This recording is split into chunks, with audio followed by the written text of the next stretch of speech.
Ang Tore ng Babel. 11 kabanata.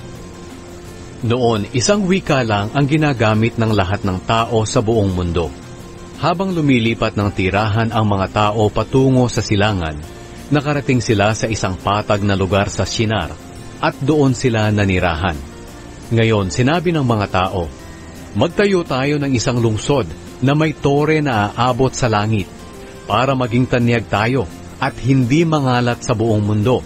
Kaya gumawa sila ng mga tisa, at pinainitan nila ito ng mabuti para tumigas ng husto. Tisa ang ginamit nila sa halip na bato, at aspalto ang ginamit nila bilang semento.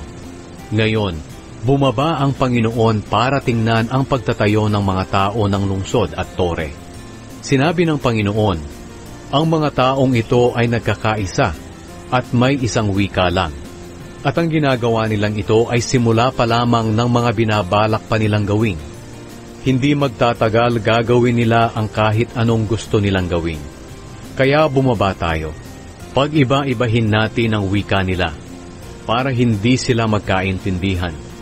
Kaya pinangalat sila ng Panginoon sa buong mundo, dahil hindi na sila magkaintindihan, at nahinto ang pagtatayo nila ng lungsod.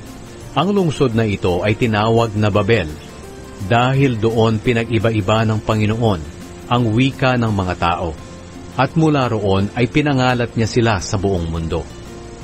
Ang mga lahi ni Shem. Ito ang salaysay tungkol sa pamilya ni Shem. 2 taon pagkatapos ng baha, nasa 100 taong gulang na noon si Shem, nang isilang ang anak niyang lalaki na si Arphaxad. Matapos isilang si Arphaxad, nabuhay pa si Shem ng 500 taon, at nadagdagan pa ang mga anak niya. Nang 35 taong gulang na si Arphaxad, isinilang ang anak niyang lalaki na si Shelah.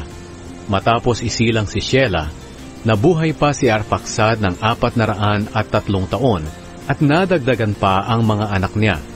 Nang 30 taong gulang na si Shelah, isinilang ang anak niyang lalaki na si Eber. Matapos isilang si Eber, nabuhay pa si Shelah ng 403 taon, at nadagdagan pa ang mga anak niya. Nang 34 na taong gulang na si Eber, isinilang ang anak niyang lalaki na si Peleg. Matapos isilang si Peleg, nabuhay pa si Eber ng 430 taon, at nadagdagan pa ang mga anak niya. Nang 30 taong gulang na si Peleg, isinilang ang anak niyang lalaki na si Reu. Matapos isilang si Reu, nabuhay pa si Peleg ng 209 na taon, at nadagdagan pa ang mga anak niya. Nang 32 taong gulang na si Reu, isinilang ang anak niyang lalaki na si Serug. Matapos isilang si Serug, nabuhay pa si Reu ng 207 taon, at nadagdagan pa ang mga anak niya. Nang 30 taong gulang na si Serug, isinilang ang anak niyang lalaki na si Nahor. Matapos isilang si Nahor, nabuhay pa si Serug ng 200 taon, at nadagdagan pa ang mga anak niya. Nang 29 na taong gulang na si Nahor, isinilang ang anak niyang lalaki na si Tera. Matapos isilang si Tera, nabuhay pa si Nahor ng 119 na taon, at nadagdagan pa ang mga anak niya. Nang 70 taong gulang na si Tera, isinilang ang mga anak niyang lalaki na si Abram, Nahor, at Haran. Ang mga lahi ni Tera. Ito ang salaysay tungkol sa pamilya ni Tera. Si Tera ang ama ni Abram, Nahor, at Haran. Si Haran ang ama ni Lot.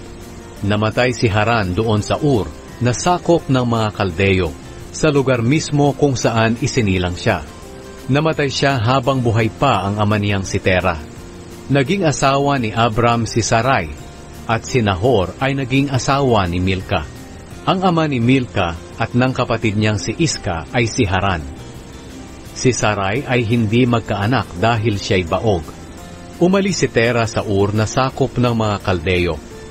Kasama niya ang anak niyang si Abram, ang kanyang manugang na si Sarai, at ang apo niyang si Lot na anak ni Haran. Papunta sana sila sa Kanaan, pero pagdating nila sa Haran, doon na lamang sila tumira.